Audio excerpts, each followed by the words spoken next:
When you are in adultery, understand Jezebel is fully in charge. Jezebel was a witch who would utilize illicit sex acts that violated the law of God in order to lift up worship to her demonic entities.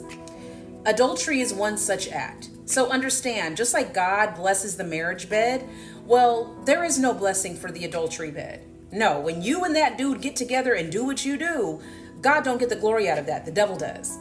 So I need for you to understand, women who are in adultery, I'm going to describe for you the attributes of the Jezebelic man. Because when you're in adultery, that man was not sent by God. That man was not ordained by God for you. And what you're doing when you come together is not producing life, it's producing death.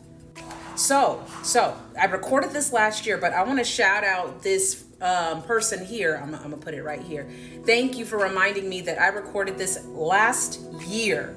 I'm going to drop the attributes of the Jezebelic man. We know that the Jezebelic woman, honey, she is domineering, she's controlling, she's manipulative, she be lying, she be faking, she's a chameleon, she's one way with this person, another way with that person, just a witch all the way around. But I need for you to understand, ladies that are in adultery, you are laying up with a witch in man form when you decide to help the devil tear up somebody else's marriage. So I'm going to insert the clip from last year. Get your notepad and pen. It is deep.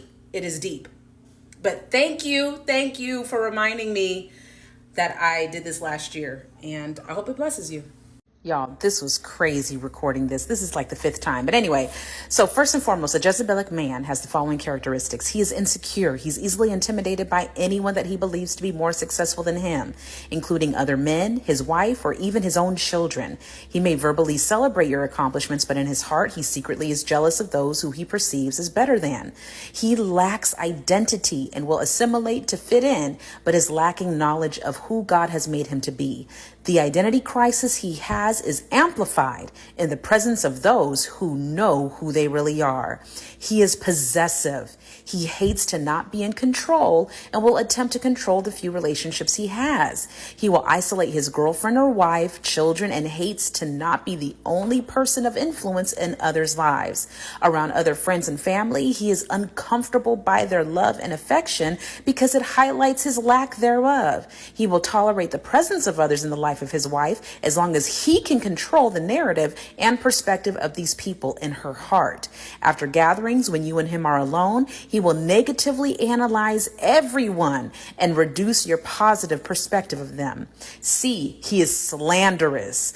Because of his deep-seated insecurity, he immobilizes himself from any self-improvement by making excuses for why he isn't like others he has twisted jealousy and admiration for.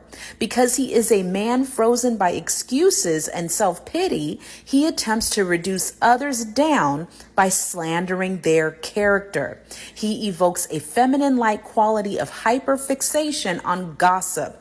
He loves to use others' flaws to elevate his image in the minds of others.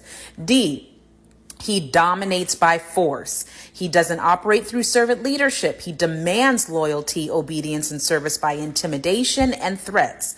He is passive aggressive and also outright aggressive in his tactics. He is both emotionally needy and withholds affection if he doesn't get his way. He demands loyalty and is often suspicious of disloyalty towards him, but lives in disloyalty, is often adulterous in his marital vows, and shares the secrets of his closest friends.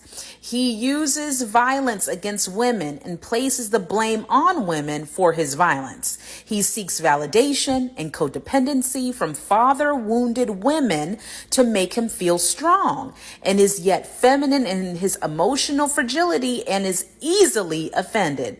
He is willingly spiritually immature. He may do all the religious acts of church attendance, ministry service, and may hold an office of the church by which he can exercise his Jezebelic proclivities, but he will not invite the Holy Spirit to deliver him and transform him. He may attend at the request of his wife to use his leverage to get his way or to control her. He may use his involvement in ministry as a means to use people as chess pieces, manipulating relationships against one another, using ministry to stroke his ego and need for validation, and to have illicit relationships with women whom he seeks to dominate and control. His desire to fill a spiritual void with his own depraved lack of submission, he will refuse to truly be submitted to the authority of God, and as a result cannot submit to the authority in the house of God.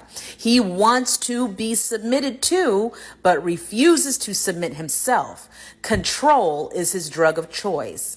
He uses witchcraft, last one, to gain advantage. The Jezebelic man will use sex, money, title, opportunities, networks, relationships, etc. to control the minds of those around him. He hates to be told no. When he can't get his way, he goes radio silent, retaliates, or begins his smear campaign against you. He will share sensitive details about your struggles that you shared when you were in his good graces. He will make his misery your fault and problem to solve.